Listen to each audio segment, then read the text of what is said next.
Chris Dobransky in Westport, Connecticut. In Kayfabe Commentaries, you shoot with Tony Atlas. We heard of some of the racism he dealt with in the business, coming up in the business in the in the southern-based NWA. What challenges, if any, did you face as a black man trying to make it in a dominantly white man's profession?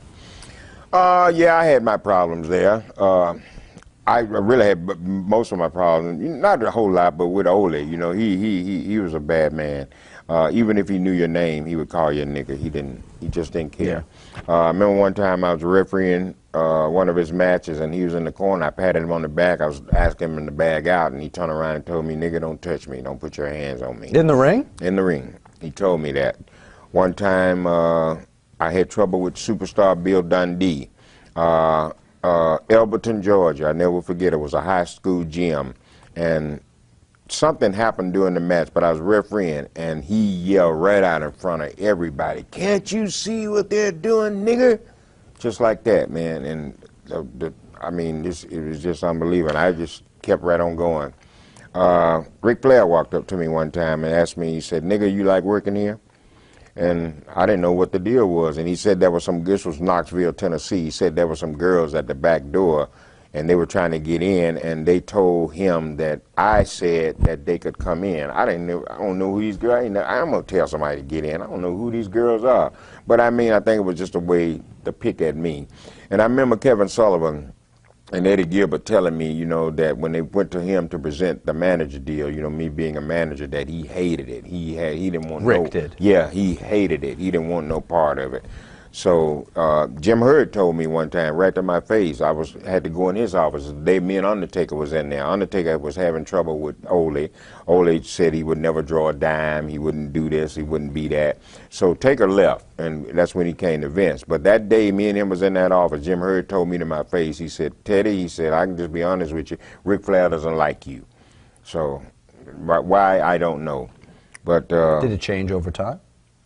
Maybe. You know, I mean, just for somebody to come up to me and say stuff to me like he did and to stop me from feeding my family, you know what I mean? I ain't bothering nobody. I'm just doing my job, trying to do what I'm supposed to do.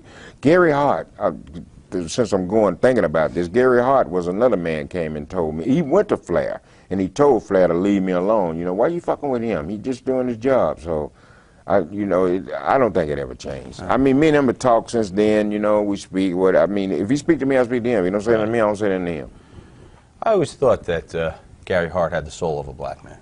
Well, he was a nice guy. He wasn't bad. He made me a blade one time. What I mean about that is after I had that incident, you know, where he went to Flair, he made me something, had a little razor blade in it. I may still have that, but he gave that to me. And he told me, he said, "These motherfuckers keep fucking with you, you cut their goddamn throat." He told me, he made it for me and gave it to me.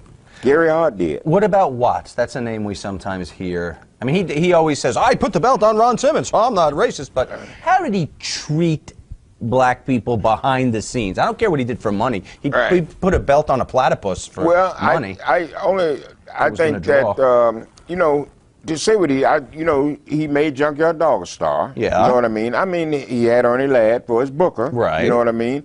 That's business. Right. How about personally? Well, I don't know about personal because, see, I wasn't in that territory, but what made me kind of get on the bad side with him for as me is that when we did that round table thing where he was on there, he said to Tony Atlas, he said, "Tony," he said, you know, we just talked. He said, "Tony, you remember that time I took you down to New Orleans and I had you on the back of that pickup truck and I took you where the slaves, you know, where they auction off the slaves? You remember that, Tony?"